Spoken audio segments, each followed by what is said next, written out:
안녕하세요, 야송입니다. 네, 여러분, 취업에 관련돼서 질문을 많이 하셔가지고 영상을 한번 만들어 봤습니다. 사실 제가 인사팀은 아니기 때문에 이게 정말 정확한 정보인가? 라고 물어보신다면 100% 그렇다라고 대답해 드릴 수는 없을 것 같아요. 그냥 제 생각에 이렇게 돌아가고 있는 것 같다 라는 걸 말씀드리는 거니까요.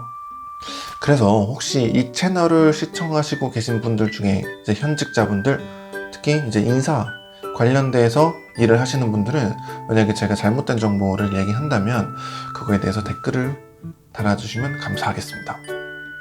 자, 그럼 얘기를 해볼게요. 오늘의 주제는 채용 공고, 그러니까 채용 프로세스에 대해서 좀 얘기를 해볼게요. 우선 이 프로세스를 간단하게 나타낸 이 도식표를 좀 볼게요.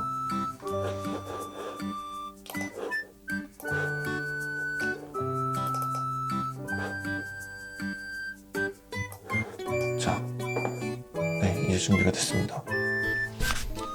일단은 이 본사 인사팀이 있고 각 본부의 인사팀들이 따로 있을 거예요. 이 본부라 함은 뭐 아파트를 지을 수도 있고 공장을 지을 수도 있고 수력 발전소를 지을 수도 있고, 그러니까 건설 회사 내부에도 여러 가지 이 업무에 따라서 이거 본부를 나누거든요. 그리고 그 본부 안에는 각자 자기들만의 인사팀이 있고요. 그리고 이제 본사 인사팀과 본부 인사팀이 서로 얘기를 하는 거죠.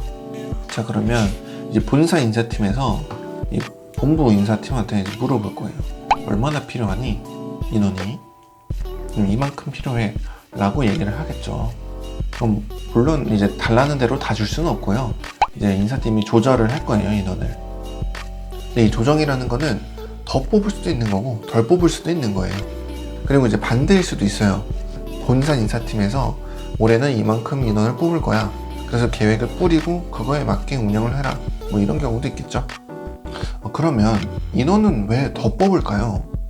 여러분들이 이제 회사를 경영한다고 생각을 해보면 사실 새로 뽑는 것보다 기존에 있는 사람들을 더 일을 시키는 게 더 돈이 절약되지 않을까요? 그래서 제 생각은 답은 수주. 그냥 일거리가 더 생겼으니까 사람을 뽑겠죠. 그렇지 않는데 괜히 더 뽑을 필요는 없잖아요. 그러면은 누구를 뽑아야 되는가? 이건 이제 수주의 내용에 따라서 다른 것 같아요. 사원, 대리, 과장, 차장, 즉 이제 신입을 뽑을 것인가 아니면 경력을 뽑을 것인가. 예를 들어서 A라는 프로젝트를 하게 됐는데 이미 그 분야의 전문가인 이 회사 내부에 있는 사람들은 각각 프로젝트를 다 맡고 있어요. 그럼 우리는 이걸 해야 되는데 사람이 없다는 얘기죠. 그럼 이제 경력직을 끌어오는 겁니다. 바로 적용할 수 있는 내부 인원으로는 안 되는구나. 경력직 뽑자. 자, 혹은 이제 A라는 프로젝트를 하는데 마침 우리 회사 내부에 지금 가용 인원이 있어요. 그 프로젝트의 전문가인. 그럼 그 사람이 그 프로젝트를 맡고 이 사람을 뭐 보조할 수 있고, 그리고 또 앞으로 회사를 위해 일할 수 있는 그런 인재를 키우면 되겠다. 신입을 뽑자. 뭐 이런 거겠죠. 지금 우리에게 필요한 인재는 누구인가? 그리고 지금 우리에게, 이게 중요한 건데, 사실 여러분 공사 기간을 전체적으로 보면은 항상 똑같은 인원이 필요한 게 아니에요. 공사 초기에는 사람이 그렇게 많이 필요 없어요. 마찬가지로 공사 막바지가 돼도 사람들이 그렇게 많이 필요하지 않습니다. 예를 들면은 조경 같은 거를 보면은 공사 초기, 중반 뭐 필요 없겠죠. 좀 땅 파고 뭐 건물 짓고 이러고 있는데 나무가 들어갈 수 없잖아요. 그러니까 조경 같은 경우는 맨 마지막에. 그러면 예를 들어서 새로 프로젝트를 땄어요. 한 1년 반 좀 넘는 공사예요. 근데 조경이 나중에는 필요하겠죠. 그럼 지금 바로 뽑을까요? 아니죠. 1년 뒤에 뽑겠죠. 그래서 여러분, 이제 어떤 회사는 1년에 한 번씩 인원을 뽑기도 하고, 어떤 회사는 상반기, 하반기 이렇게 나눠서 뽑기도 하고, 어떨 때는 수시로 뽑기도 하고, 이런 게 다 그런 적절한 인원 배분에 따라서 나오는 겁니다. 자, 그럼 다시. 자, 이제 본부랑 합의를 마친 상태. 이 인원을 토대로 채용 공고를 내겠죠. 그러면 이제 사람들이 막 지원을 할 거예요. 자소서를 막 열심히 쓰겠죠. 그럼 인사팀은 이 자소서를 본부로 보냅니다. 그때 필터링을 해요. 근데 이 필터는 단순히 자격 조건을 충족하였는가, 그걸 보는 거예요. 너 학점 3.0 넘었니? 영어 점수는 있니? 자격증은 가지고 있니? 자, 여기서 중요한 거는 그 자격 요건을 충족하냐 아니냐 이거지, 그 안에서 점수의 높낮이는 이제 상관이 없다라는 거예요. 사실 저도 이제 준비를 할 때는 불안해서 토익도 2번 봤고요, 오픽도 2번을 봤고요, 괜히 뭐 한국사 공부도 준비를 해보고요. 다 필요 없습니다. 요건만 충족하면 됩니다. 이 가산점이 붙는 경우는 이 우대라고 써 있잖아요. 그러니까 우대라고 써 있는 경우에 그 부분에는 더 집중을 해도 된다. 하지만 아닌 경우에는 굳이, 예를 들어서 이제 여러분이 졸업학년이에요. 난 지금 이제 3.7인데 졸업할 때 좀 불안한데 재수강해서 3.8로 올려야겠다, 이런 거 하지 마세요. 뭐 제 채널 영상을 보신 분은 아시겠지만 저는 졸업학점이 3.47이었고요 재수강은 한 번도 안 해봤어요. 네, 뭐 하지만 상관없습니다. 그냥 난 취업의 목적이다, 상관없습니다. 나 지금 오픽이 IH인데 좀만 더 하면 AL 될 것 같은데 한 시험 2번만 더 볼까? 요것도 하지 마세요. 뭐 저는 IH이긴 했지만 그게 뭐 더 중요합니까? 별로 중요하지 않습니다. 물론 저는 영어 실력이 출중해서 해외 현장을 바로 가더라도 해외 매니저들과 영어로 소통을 하면서 공사를 이끌어 나갈 수 있습니다, 요런 거라면 뭐 어필할 수는 있겠죠. 물론 이 어필이라는 건 뭐 나중에 면접 얘기고 뭐 이런 거지, 그게 IH든 AL이든 처음에 입사 지원을 할 때 그걸 가지고 필터링이 된다는 건 아니에요. 그리고 사실 정말 영어 실력이 중요한 거잖아요. 등급이 뭐가 중요하겠습니까? 실제로 면접을 볼 때 얘가 영어로 잘 말을 하냐 안 하냐, 이게 더 중요한 거죠. 그래서 뭔가 불안해서 그래도 나는 좀 더 자격증이 뭐라도 더 있어야 될 것 같다, 이러신 분들은 그 우대라고 써있는 뭐 차라리 기사 자격증을 하나 더 준비를 하세요. 어쨌든 명시가 돼 있는 거니까요. 그거는 참고로 저는 기사가 없습니다. 저는 그냥 공부를 했어요.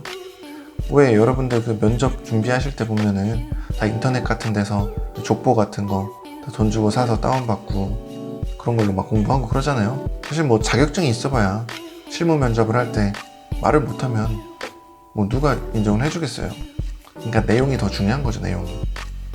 그래서 제가 취업에서 중요하게 생각하는 거는 이 자소서랑 면접, 거의 그것만 연습을 했어요. 왜냐하면 자, 인사팀에서 이제 자격 요건 필터링을 하고 나면은 이제 본부로 자소서를 보냈는데 블라인드로 가요.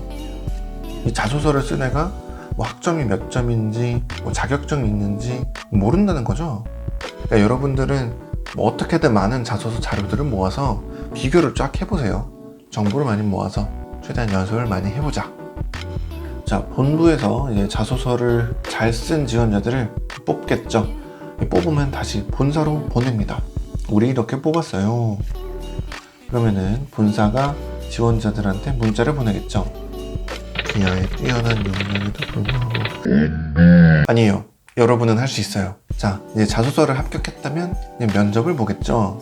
인사팀에서 면접 일정을 잡고, 사실 뭐 이미 면접 일정은 잡혀 있었겠지만 면접은 본부에 있는 실무자들이 봅니다. 면접 역시도 블라인드로 진행이 돼요.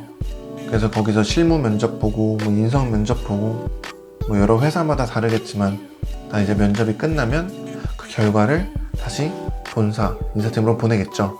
그럼 인사팀에서 최종적으로 이메일을 보낼 겁니다. 갑자기 그때가 생각나기는 하네요. 그때 딱 메일을 받았을 때 메일이 오긴 왔는데 이걸 지금 열어봐야 되나? 나중에 열어봐야 되나? 떨어졌으면 어떡하지? 나 진짜 못 보겠는데? 이러면서 막 마우스 부들부들 거리면서 이렇게 눌렀던 기억이 있어요.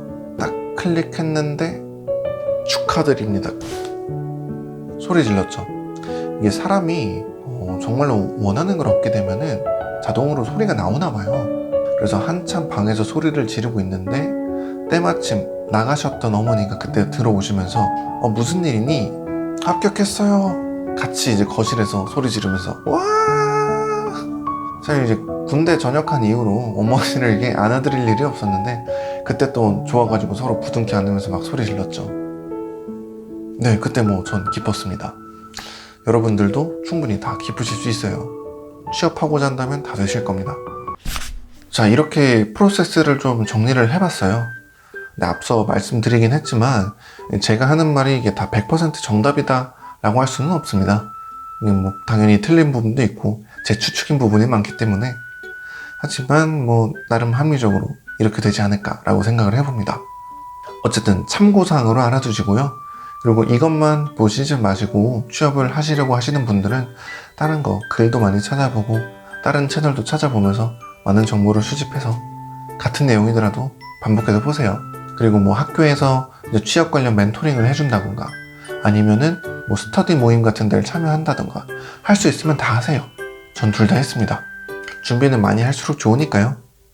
다음 시간에는 그래요, 자소서에 대해서 한번 얘기를 해볼게요. 사실 제가 그 글재주가 그렇게 뛰어난 건 아니라서 뭐 여러분들한테 이게 도움이 될지는 모르겠지만 그냥 취업 준비를 했을 당시에 제가 썼던 이 자소서 내용들, 그걸 좀 여러 개를 짜깁기 해서 여러분들한테 좀 보여드려 볼게요. 역시 그것도 참고로만. 오늘의 답변은 여기까지고요. 그럼 안녕. 화이팅!